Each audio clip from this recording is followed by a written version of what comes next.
हाय दोस्तों, हमारे चैनल तैयारी नौकरी की पे आपका बहुत बहुत स्वागत है।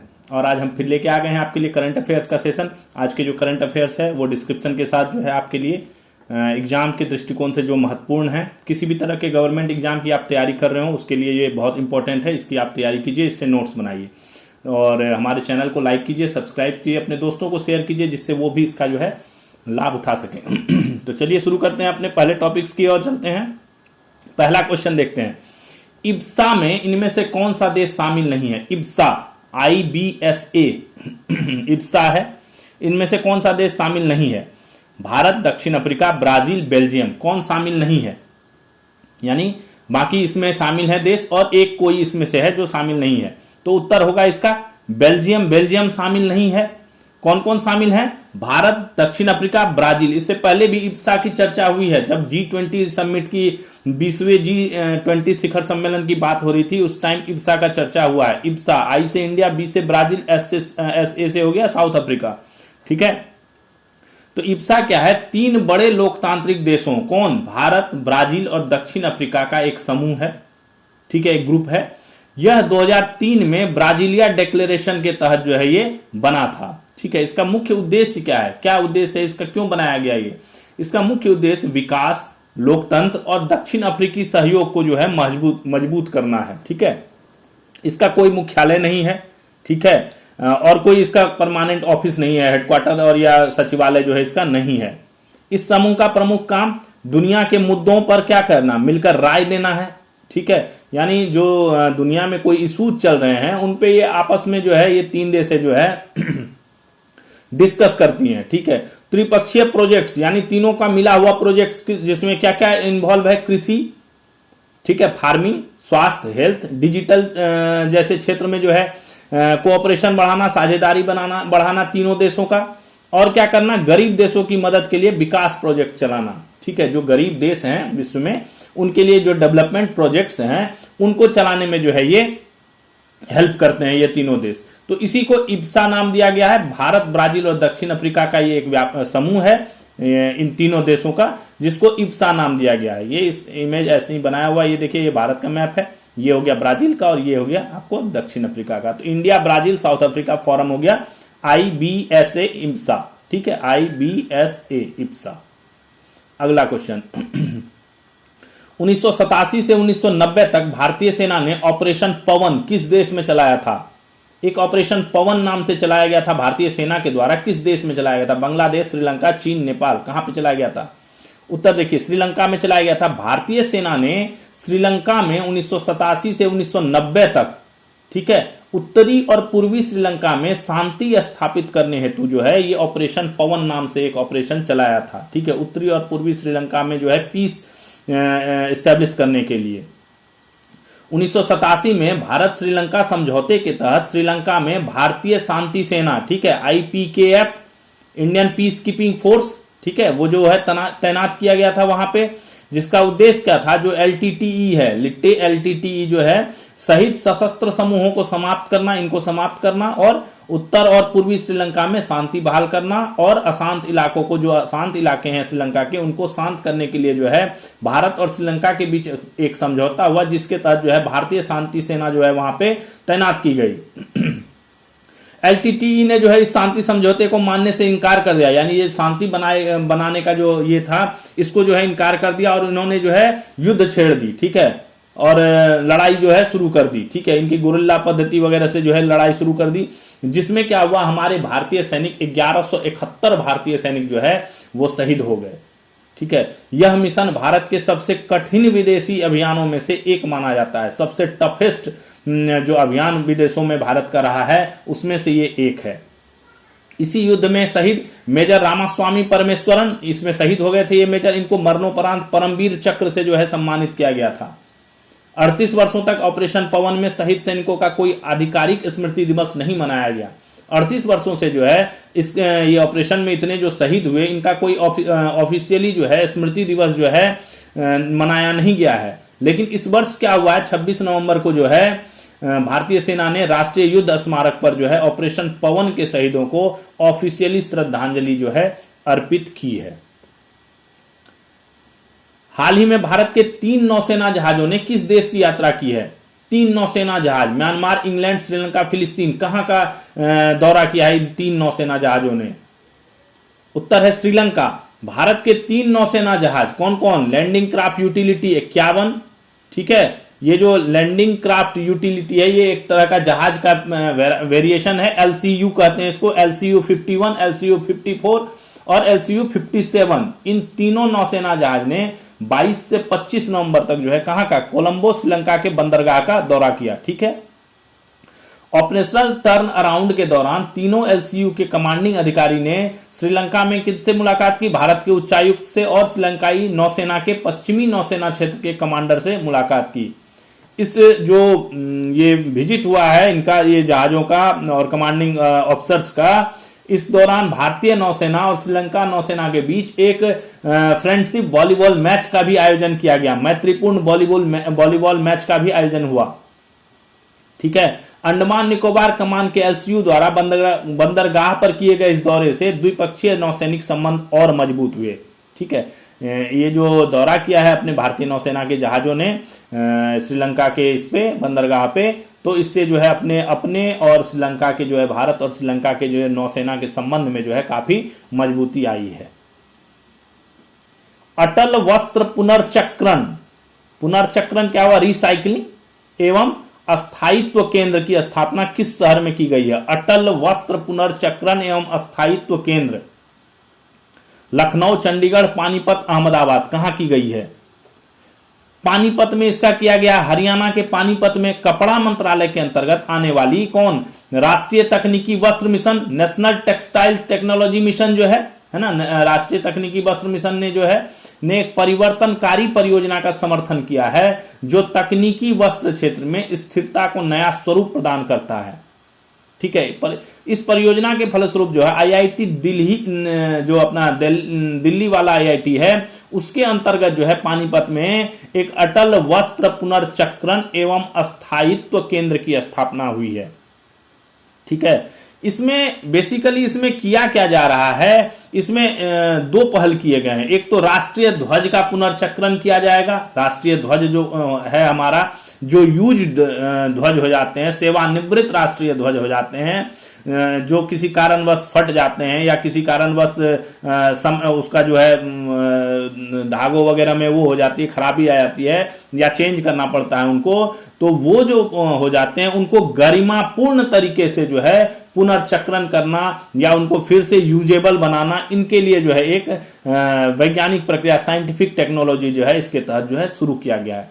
दूसरा क्या है? आरामिड फाइबर। आरामिड फाइबर क्या होता है? ये स्पेस क्राफ्ट वगैरह में यूज होता है। स्पेस क्राफ्ट वगैरह में अंतरिक्ष के जो ये बनते हैं, उपकरण बनते हैं, उन सब चीजों में इसका सबसे ज्यादा उपयोग होता है। तो वो भी जो बच जाते हैं वेस्ट मटेरियल, उनको भी रिसाइकलिंग के लिए जो है इसके तहत जो है किया जाएगा। यहाँ पे अटल वस्त्र पुनर्चक्रण एवं अस्थायित्व केंद्र के अंतर्गत इसके तहत भारत में पहली बार सेवानिवृत्त राष्ट्रीय ध्वजों का, मैंने बताया ही, जो सेवानिवृत्त राष्ट्रीय ध्वजों का गरिमापूर्ण पुनर्चक्रण करने के लिए एक संरचित एवं वैज्ञानिक प्रक्रिया जो है वो शुरुआत की गई है। अगला, संघ लोक सेवा आयोग का शताब्दी समारोह कहां आयोजित किया गया? संघ लोक सेवा आयोग को 100 साल हो गए। नई दिल्ली, मुंबई, रुड़की, कानपुर, कहां पे आयोजित किया गया? नई दिल्ली में। संघ लोक सेवा आयोग का शताब्दी समारोह कब? 26 से 27 नवंबर 2025 को कहां? नई दिल्ली में आयोजित किया गया। मुख्य अतिथि इसमें लोकसभा अध्यक्ष ओम बिरला थे और यूपीएससी के अभी वर्तमान अध्यक्ष कौन है? डॉक्टर अजय कुमार, ठीक है। केंद्रीय कार्मिक लोक शिकायत एवं पेंशन राज्य मंत्री डॉक्टर जितेंद्र सिंह ने जो है यूपीएससी को क्या कहा? भारत के शासन के इस्पात ढांचे का संरक्षक बताया है इस समारोह के दौरान। भारतीय नौसेना के आईएनएस सह्याद्री को किस देश के बंदरगाह पर परिचालन तैनाती के तौर पर नियुक्त किया गया है? ठीक है, भारतीय नौसेना का आईएनएस सह्याद्री है, अभी गया था आईएनएस सह्याद्री। कहां पे, किस युद्धाभ्यास में आईएनएस सह्याद्री गया था? मैंने बताया हुआ है, पता है आपको तो कमेंट कीजिए, कमेंट में लिख दीजिए आप कहां गया था। चलिए, तो अभी ये कहां पे तैनाती इसका किया गया है? श्रीलंका, फिलीपींस, चीन, बांग्लादेश, कहां के बंदरगाह पे किया गया है? उत्तर है फिलीपींस। भारतीय नौसेना के स्वदेशी रूप से डिजाइन आईएनएस सह्याद्री को फिलीपींस के मनीला बंदरगाह, फिलीपींस की राजधानी है मनीला, ये है फिलीपींस, ठीक है। ये देखिए, ये जो है ये फिलीपींस है और इसमें जो है ये इसकी राजधानी है, ये जो मनीला है, मनीला इसकी राजधानी है। तो यहाँ पे जो है इसका जो है अपना भारतीय नौसेना का जो है अपना INS है इंडियन नेवी का, इसको जो है भी तैनात किया गया है। तैनाती से पूर्व इसने क्या किया, फिलीपींस की नौसेना के साथ अभ्यास किया। ठीक है, यह जहाज अभी हिंद प्रशांत क्षेत्र में परिचालन तैनाती पर है। हिंद प्रशांत क्षेत्र में जो हमारा मालाबार अभ्यास चल रहा है उसमें यह है, तथा मित्र देशों के साथ द्विपक्षीय नौसैनिक अभ्यास, जैसे कौन, मालाबार 25 किसके किसके साथ हो रहा है, मालाबार 25 इंडिया, अमेरिका, जापान और ऑस्ट्रेलिया, 4 क्वाड देशों के बीच हो रहा है ना। ऑस्ट्रेलिया ने सबसे अंत में इसमें भागीदारी ली है। मालाबार 25, ऑसिनडेक्स 2025 ऑस्ट्रेलिया और इंडिया का जो एक्सरसाइज है 2025 का। जेमेक्स जो है जापान इंडिया मेट्रोलॉजी एक्सरसाइज जो है वो 25 का, और कोरिया की नौसेना के साथ जो है ये द्विपक्षीय अभ्यास में शामिल है। यह भारत के ईस्ट एक्ट पॉलिसी तथा SAGAR सागर कहा जाता है, हिंदी में अगर हम लिखेंगे तो SAGAR सागर हो जाएगा। उसका फुल फॉर्म है security and growth for all in the region, यानी इस परिभूमि में, परिक्षेत्र में इस सभी का सुरक्षा और समृद्धि, ठीक है, के दृष्टिकोण के अनुरूप एक जो है ये इंपॉर्टेंट कदम जो है लिया गया है। वेलमाला सिमन्ना को लोकनायक साहित्य पुरस्कार 2025 के लिए चुना गया। ये किस भाषा के लेखक हैं? वेलमाला सिमन्ना, ठीक है, तमिल, तेलुगु, मलयालम, कन्नड़, नाम साउथ इंडियन ही है, तो साउथ इंडियन के ही लेखक होंगे उधर के, बट कहां के, तमिल, तेलुगु, मलयालम, कन्नड़। उत्तर है तेलुगु, ख नंबर इसका उत्तर है। तेलुगु भाषा के प्रसिद्ध लेखक हैं वेलमाला सिमन्ना। इन्होंने 100 से ज्यादा जो है पुस्तकें लिखी है। इनको लोकनायक साहित्य पुरस्कार 2025 के लिए चुना गया है। ठीक है, सम्मान समारोह 18 जनवरी 2026 को होगा, विशाखापट्टनम में आयोजित किया जाएगा। अगला, अनुसूचित जाति छात्रों के लिए, जो SC कैटेगरीज के स्टूडेंट्स हैं, उनके लिए उच्च स्तरीय छात्रवृत्ति योजना, इनके लिए भारत सरकार एक उच्च स्तरीय मतलब हायर एजुकेशन के लिए जो है एक छात्रवृत्ति योजना चलाती है। तो इसके जो है दिशा निर्देशों में जो है कुछ परिवर्तन किए गए हैं। नए दिशा निर्देश जो है, डायरेक्शंस जो हैं वो जारी किए गए हैं भारत सरकार के द्वारा। तो इसके अनुसार अनुसूचित जाति के छात्रों को उच्च शिक्षा के लिए अब कितने रुपए तक की छात्रवृत्ति दी जाएगी? 2, 5, 8, 10 लाख, 2 लाख, 5 लाख, 8 लाख, 10 लाख, कितने की छात्रवृत्ति दी जाएगी? उत्तर है इसका 2 लाख। देखिए डिटेल्स में आपको पता चल जाएगा। सामाजिक न्याय एवं अधिकारिता मंत्रालय, ध्यान रखिए ये भी क्वेश्चन आ जाता है कि ये जो उच्च स्तरीय छात्रवृत्ति योजना है अनुसूचित जाति के लिए, इसको किस मंत्रालय द्वारा चलाया जाता है? तो वहां पे 2, 3, 4 आपको मंत्रालय दे देगा, इनमें से कोई नहीं भी आ जाएगा। उसमें ये आ जाएगा सामाजिक न्याय और अधिकारिता मंत्रालय, तो यही इसको चलाती है इस योजना को। ठीक है, तो सामाजिक न्याय और अधिकारिता मंत्रालय द्वारा अनुसूचित जाति छात्रों के लिए उच्च स्तरीय छात्रवृत्ति योजना के लिए दिशा निर्देशों के अनुसार अनुसूचित जाति के छात्रों को उच्च शिक्षा के लिए अब 2 लाख रुपए तक की छात्रवृत्ति राशि जो है वो दी जाएगी। इस योजना का लक्ष्य क्या था? अनुसूचित जाति के छात्रों के लिए गुणवत्तापूर्ण उच्च शिक्षा को बढ़ावा देना। मेनली वही है, जो SC कैटेगरीज के छात्र हैं उनको हायर एजुकेशन में प्रमोट करने के लिए, क्वालिटी एजुकेशन उनको देने के लिए। इसके तहत भारत के प्रमुख शैक्षणिक संस्थानों में पूरी ट्यूशन फीस का भुगतान किया जाता है, और इसके अलावा पहले तो उसका ट्यूशन फीस दिया जाता है, और उसमें जो एक नॉन रिफंडेबल फीस भी होता है कॉलेजों वगैरह में, वो भी पैसा दिया जाता है। ठीक है, 2 लाख तक का। और उसके अलावा जो है शैक्षणिक भत्ता भी प्रदान किया जाता है। ठीक है, एजुकेशनल असिस्टेंस जो है वो भी जो है, स्टाइपेंड जो है वो भी प्रदान किया जाता है। इसमें जो है पहले वर्ष के लिए जो है लैपटॉप, किताब, ये सब वगैरह खरीदने के लिए 86,000, और उसके बाद के जो उसके वर्ष होंगे कॉलेज के, उसमें जो है 41,000 रुपए का उसका जो है शैक्षणिक भत्ता, जो भी सेशन उसका होगा उसमें जो है 41,000 रुपए का शैक्षणिक भत्ता जो है वो दिया जाएगा। तो ये बहुत अच्छी योजना जो है भारत में अनुसूचित जाति छात्रों के लिए सामाजिक न्याय और अधिकारिता मंत्रालय चलाती है। देश के किस राज्य की कंपनी ने भारत का पहला स्वदेशी मिनी स्पेस टेलीस्कोप अंतरिक्ष में भेजने के लिए तैयार कर लिया है? मिनी किया है, एकदम छोटा सा बनाया है टेलीस्कोप। पहले टेलीस्कोप बहुत भारी भरकम होते थे, और उनको जब स्पेस में ले जाने के लिए भी काफी ज्यादा वो लॉन्चर्स की जरूरत पड़ती थी जो इसको ले जा सके।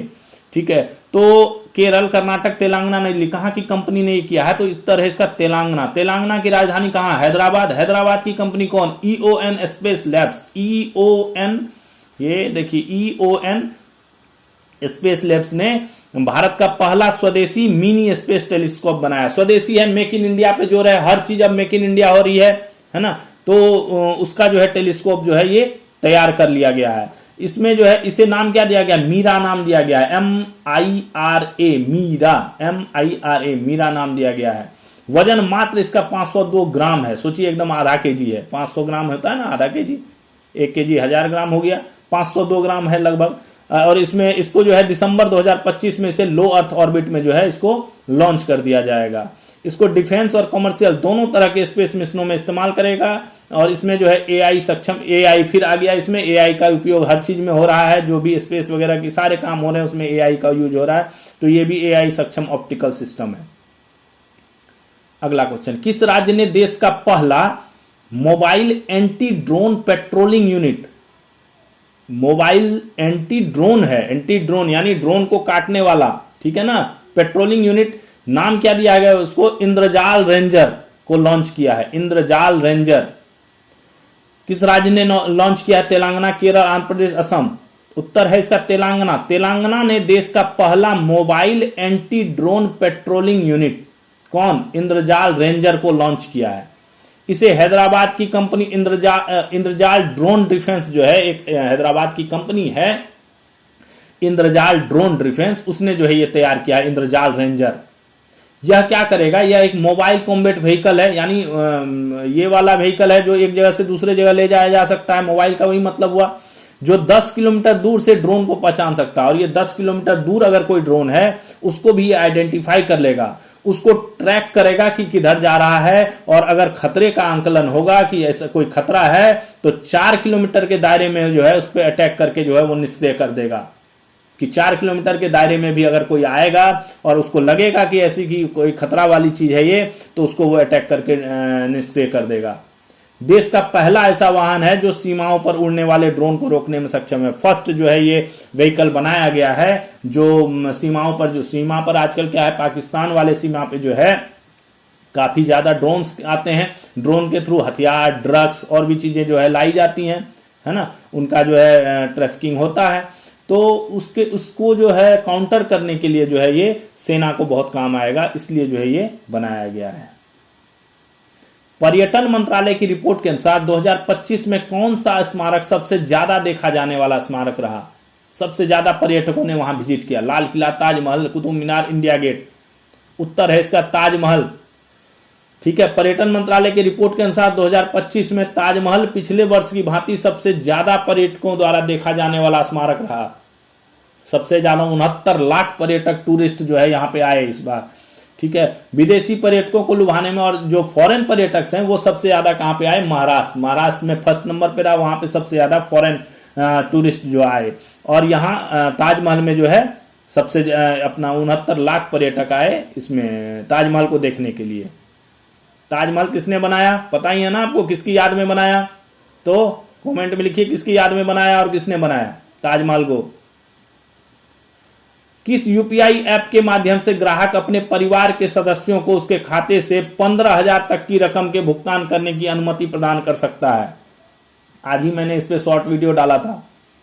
ठीक है, किस यूपीआई ऐप के माध्यम से ग्राहक अपने परिवार के सदस्यों को उसके खाते से 15,000 तक की रकम के भुगतान करने की अनुमति प्रदान कर सकता है? कौन सा ऐप ऐसा दे रहा है फैसिलिटी? फोन पे, पेटीएम, भीम, गूगल पे, सारी यूपीआई ऐप हैं।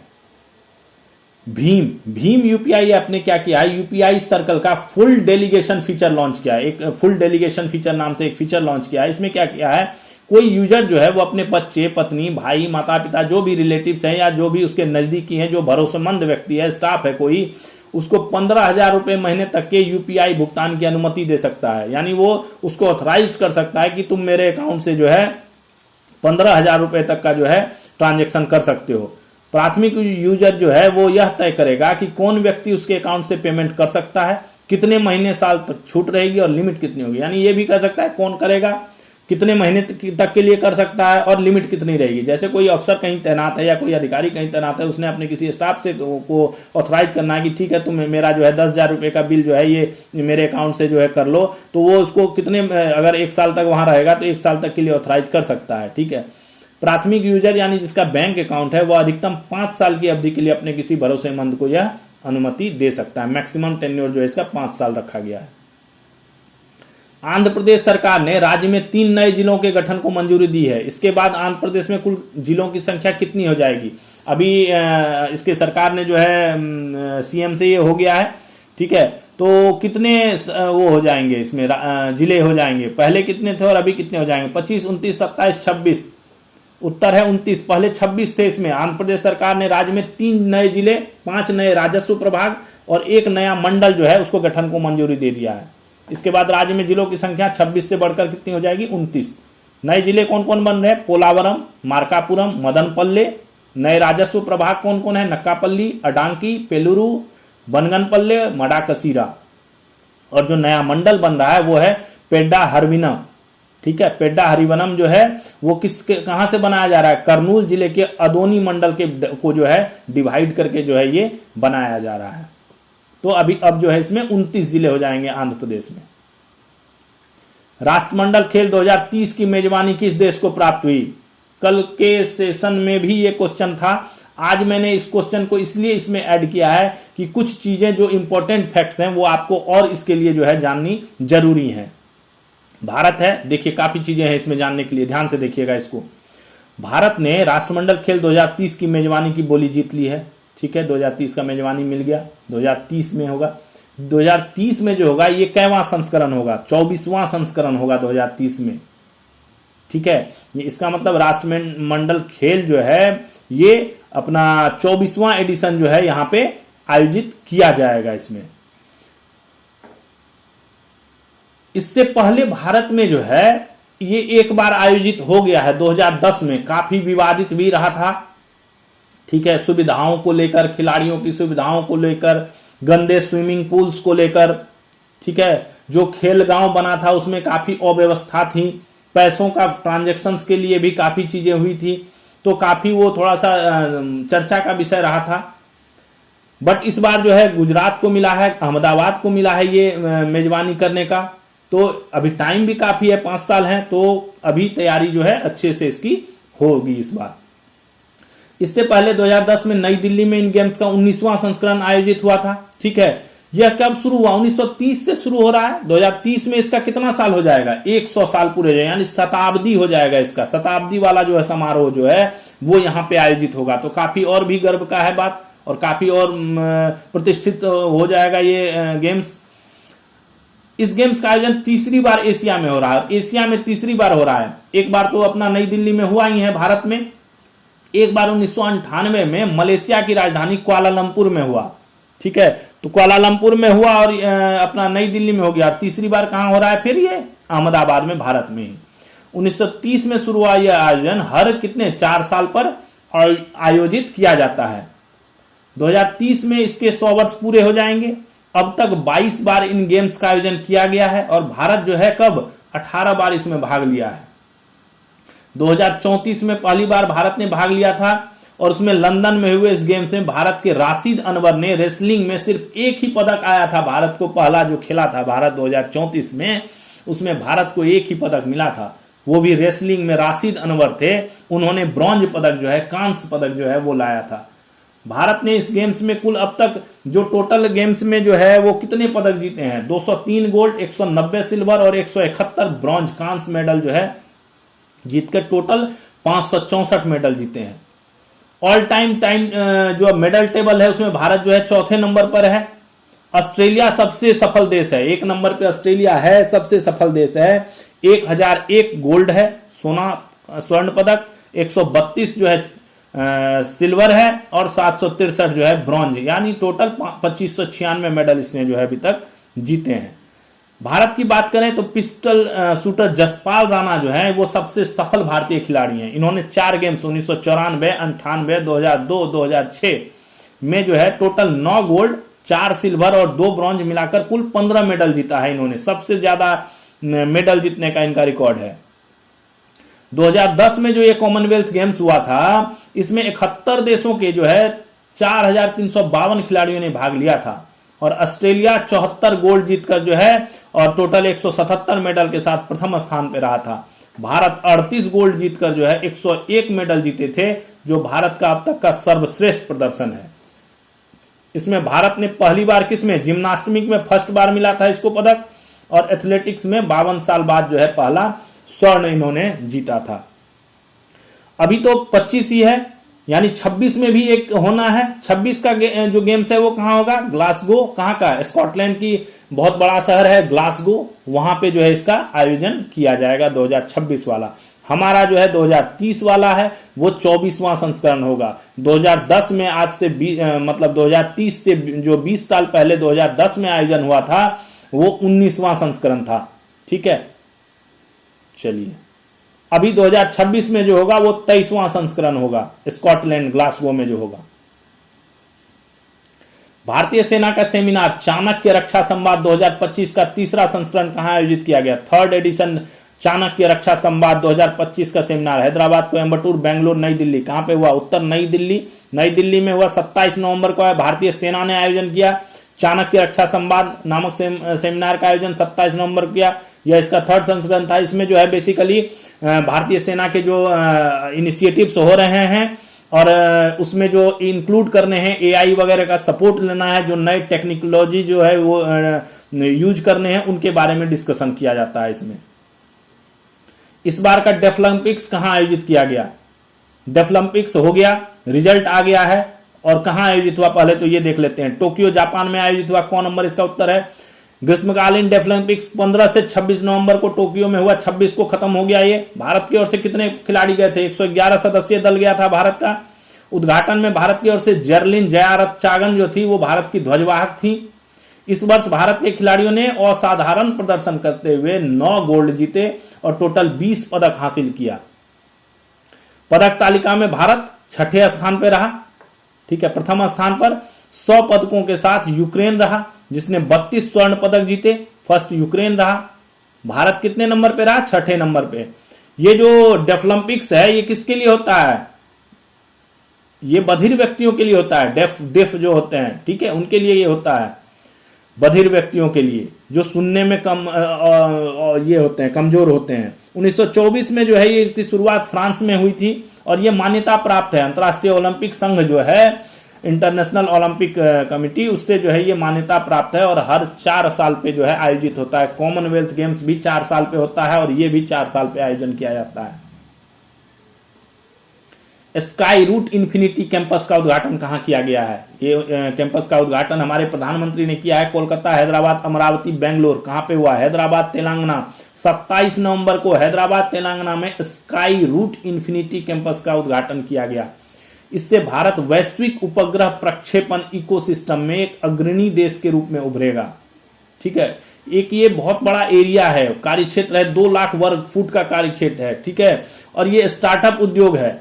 स्काई रूट इन्फिनिटी कैंपस एक अत्याधुनिक केंद्र है, जहां सेंटर है एक, जहां 2 लाख वर्ग फुट का कार्य क्षेत्र है और बहु प्रक्षेपण वाहनों के डिजाइन, जो लॉन्चर्स होते हैं उनके डिजाइन, डेवलपमेंट और इन सब चीज का जो है यहाँ परीक्षण के लिए एक कक्षीय रॉकेट बनाने में यह सक्षम है। और यह हर महीने एक कक्षीय रॉकेट बनाने में, मानी एक रॉकेट बनाने में यह एबल है ये केंद्र।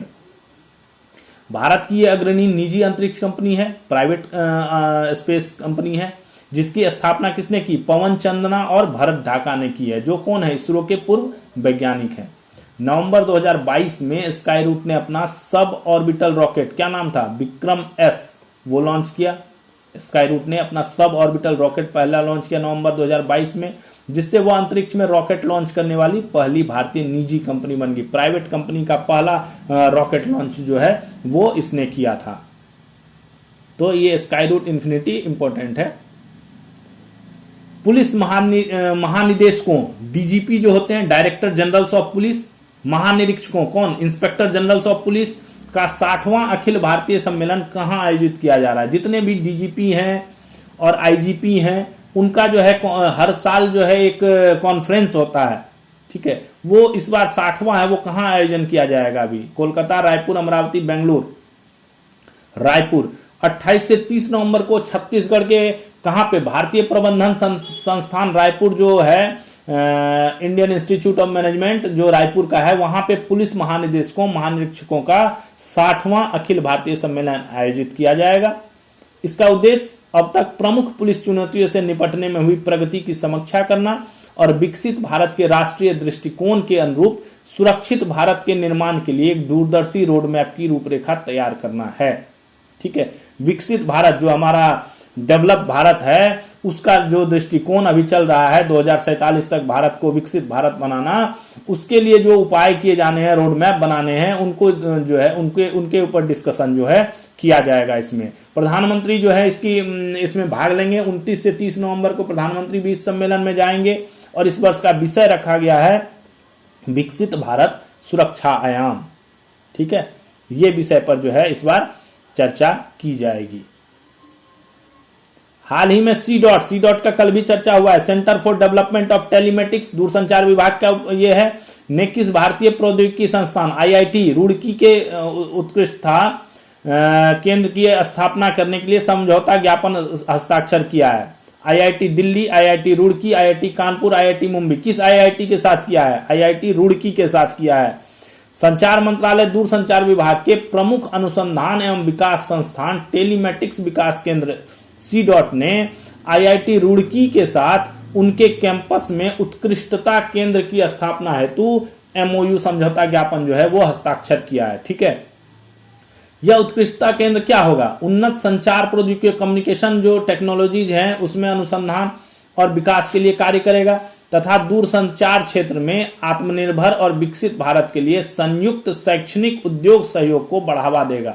ठीक है, ये बेसिकली दूरसंचार क्षेत्र में जो है इंडिपेंडेंट होने के लिए और डेवलप भारत के जो प्रोजेक्ट्स चल रहे हैं उसमें जो है ये मदद करने का काम करेगा। सी डॉट के CEO कौन है? डॉक्टर राजकुमार उपाध्याय। ठीक है, सी डॉट को क्या है? Centre for development of telematics कहा जाता है। भारतीय तटरक्षक बल ने नए जहाज निर्माण, स्वदेशीकरण और IT सम्मेलन की मेजबानी किस राज्य में किया? भारतीय तटरक्षक बल, इंडियन कोस्ट गार्ड की बात हो रही है।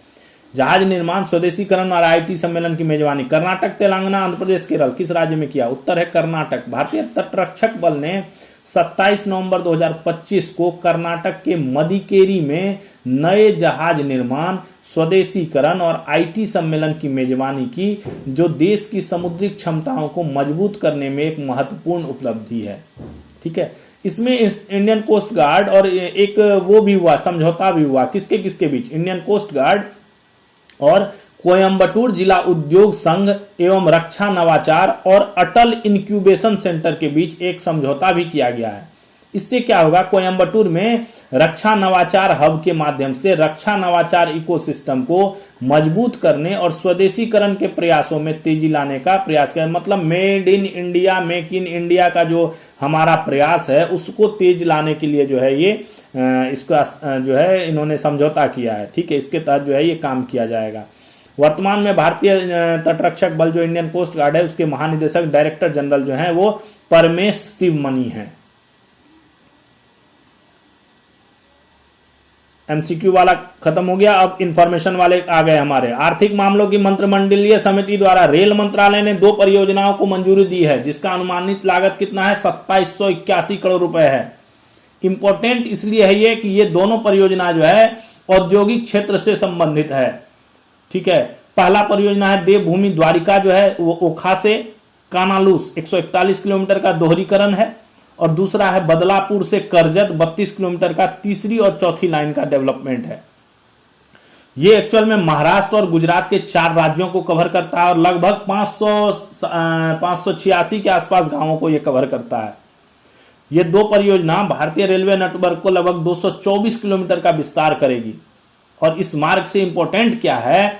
यह मार्ग कोयला, नमक, कंटेनर, सीमेंट, POL जो तेल होता है जैसी आवश्यक वस्तुओं के परिवहन के लिए एक इंपॉर्टेंट रूट है। इसलिए ये जो है परियोजना दोनों बहुत इंपॉर्टेंट है।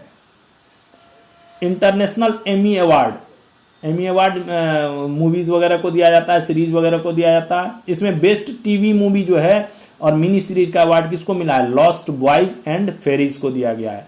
भारत की तरफ से कौन नॉमिनेशन गया था भारत की तरफ से? अमर सिंह चमकीला जो फिल्म जो है जिसमें दिलजीत दोसांझ है, उनकी जो है उनको 2 श्रेणियों में best TV movie mini series और बेस्ट एक्टर के लिए जो है नॉमिनेट किया गया था। नॉमिनेशन उनको मिला था अमर सिंह चमकीला को, जिसमें दिलजीत दोसांझ और परिणीति चोपड़ा है।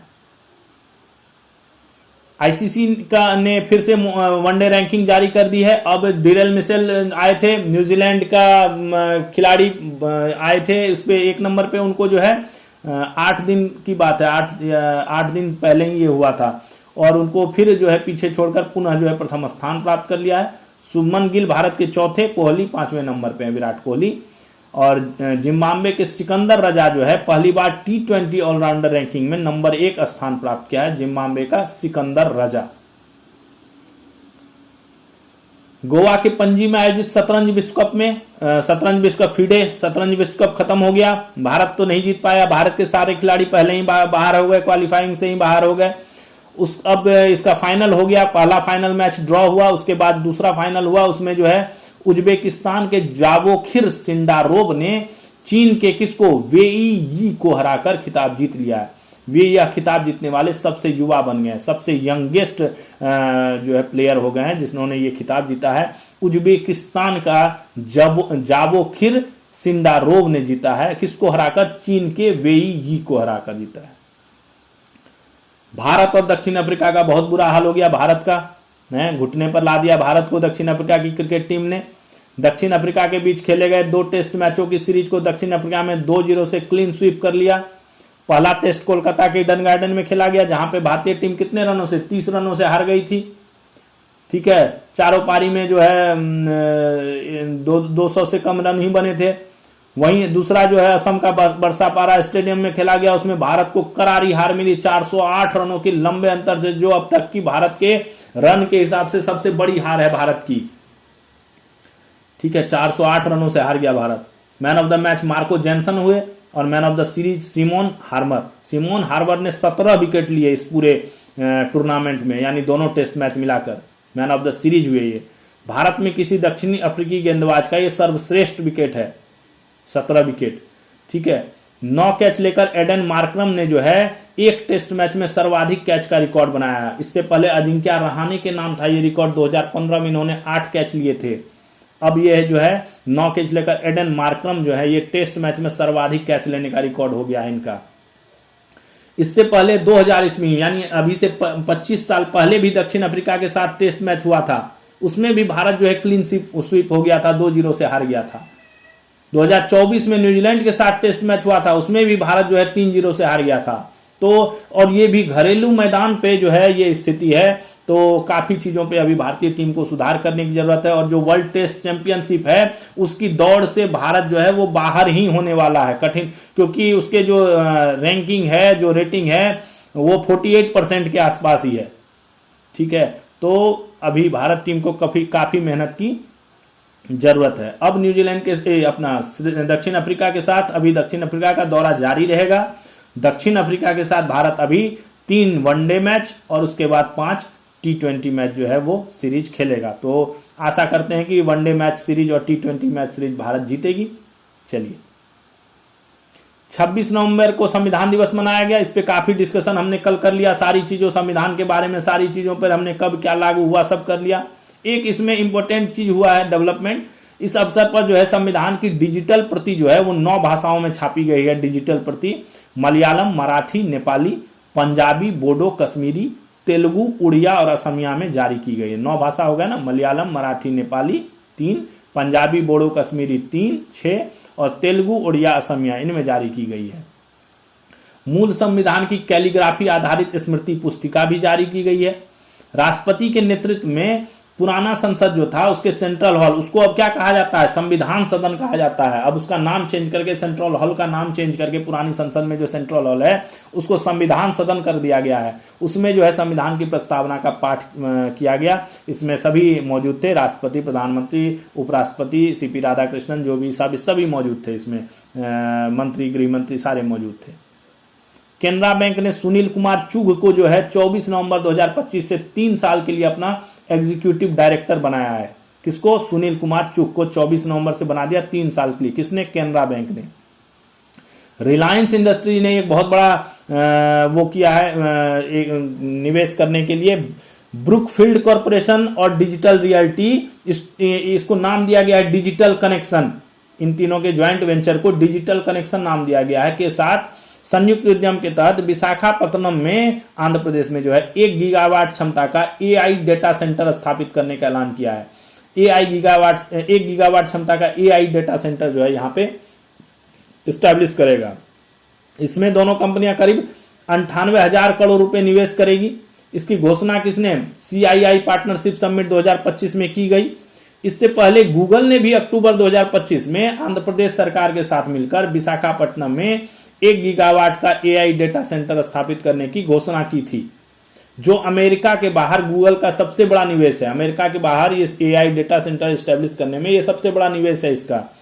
यह परियोजना अदानी कनेक्स तथा एयरटेल की साझेदारी में की जाएगी। तो गूगल भी यहां पे बनाएगा और अब रिलायंस इंडस्ट्रीज और डिजिटल कनेक्शन मिलके जो है ये भी यहाँ पे एआई डेटा सेंटर बनाएंगे। तो विशाखापट्टनम काफी जो है अब ये हब होने जा रहा है, केंद्र होने जा रहा है डिजिटल सेंटर्स का। आरबीआई ने सिबिल क्या होता है? एक सिबिल रिपोर्ट होती है, CIBIL सिबिल होता है। सिबिल रिपोर्ट होता है जिससे जो है आपके फाइनेंशियल ट्रांजैक्शंस को देखा जाता है। क्रेडिट रिपोर्ट की जांच की जाती है कि किसको लोन दिया जाए, किसको नहीं दिया जाए, कितना रिस्क फैक्टर है, क्या है, वो सारा चीज इसमें इंफॉर्मेशन होता है। और आप कोई भी ग्राहक जब लोन लेता है तो उसकी भी एंट्री उसमें रहती है कि उसने टाइमली पेमेंट करा है कि नहीं करा है, क्या मिस हुआ, कितना ओवर ड्यू है। तो अभी इसके लिए आरबीआई ने एक गाइडलाइंस जारी कर दी है जो 1 अप्रैल 26 से होगा प्रभावी। अभी ड्राफ्ट जारी कर दिया है इसका।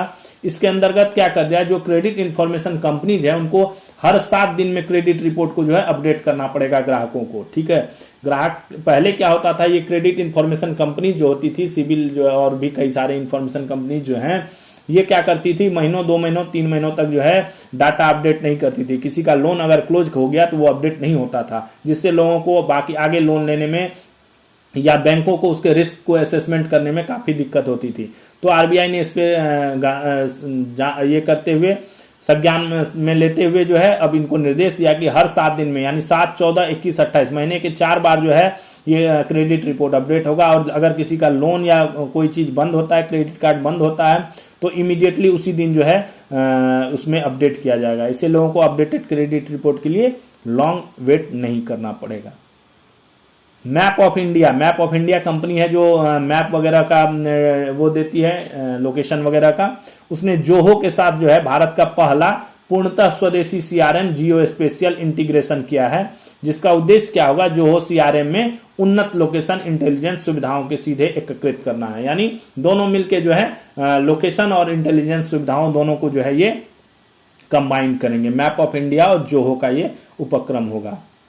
और ये लास्ट है मेरे ख्याल से, भारत सरकार ने वस्त्र क्षेत्र में जो अपना वस्त्र इंडस्ट्री है उसमें अनुसंधान, नवाचार और प्रतिस्पर्धा को मजबूत करने के लिए वस्त्र केंद्रित अनुसंधान, मूल्यांकन, निगरानी योजना और स्टार्टअप, उस योजना को नाम दिया गया है टैक्स रैम्प्स योजना को मंजूरी दी है। टैक्स रैम्प्स योजना को मंजूरी दी है। ठीक है, ये किस पे केंद्रित है, वस्त्र केंद्रित है, अनुसंधान, मूल्यांकन, निगरानी योजना है। ठीक है, और स्टार्टअप, टैक्स रैम्प। वित्त वर्ष 25-26 से वित्त वर्ष 30-31 तक के लिए जो है इसमें 30-31 जो हमारा वित्तीय वर्ष वो होगा, अपना वित्त आयोग का जो चक्र है उसके लिए जो है 305 करोड़ रुपए का कुल परिव्यय वाली यह योजना है, जो आगामी वित्त आयोग चक्र के साथ समाप्त होगी। यानी 30-31 वाला चक्र जो है वो उसमें ये योजना समाप्त हो जाएगी और उसके बाद इसको क्या किया जाएगा, सेंट्रल योजना में इसको जो है डाल दिया जाएगा, केंद्रीय क्षेत्र की योजना के रूप में लागू किया जाएगा, जो पूरी तरह से किसके अंडर में हो जाएगा, टेक्सटाइल डिपार्टमेंट के जो है, टेक्सटाइल मिनिस्ट्री जो है, वस्त्र मंत्रालय जो है उसके अंदर जो है ये वित्त पोषित हो जाएगा। तो अभी ये वित्त आयोग वाले चक्र के साथ जो है 30-31 तक चलेगा। तो ये था हमारा आज का सेशन। आपको आज का सेशन कैसा लगा इसके बारे में कमेंट में बताइए, अपने दोस्तों को इसको शेयर कीजिए और इससे नोट्स बनाइए जो आपको हर एग्जाम में लाभ पहुंचाएंगे। और हमारे चैनल को वॉच करते रहिए इसी तरह, और अपना ध्यान रखिए, तैयारी कीजिए, अच्छे से मेहनत से तैयारी कीजिए, लगन से तैयारी कीजिए। जब तक आप मेहनत नहीं करेंगे तब तक आपको सफलता नहीं मिलेगी। दिन रात एक करके मेहनत कीजिए, और इसमें हमारी टीम जो है वो लगी हुई है आपको कंटेंट उपलब्ध कराने में, जिससे आपको जो है एग्ज़ाम में हेल्प मिलेगा। तो थैंक्स फॉर वाचिंग तैयारी नौकरी की। मिलते हैं फिर अगले सेशन में, कल के सेशन में। कल फिर करंट अफेयर्स के साथ मिलते हैं। तब तक के लिए जय हिंद।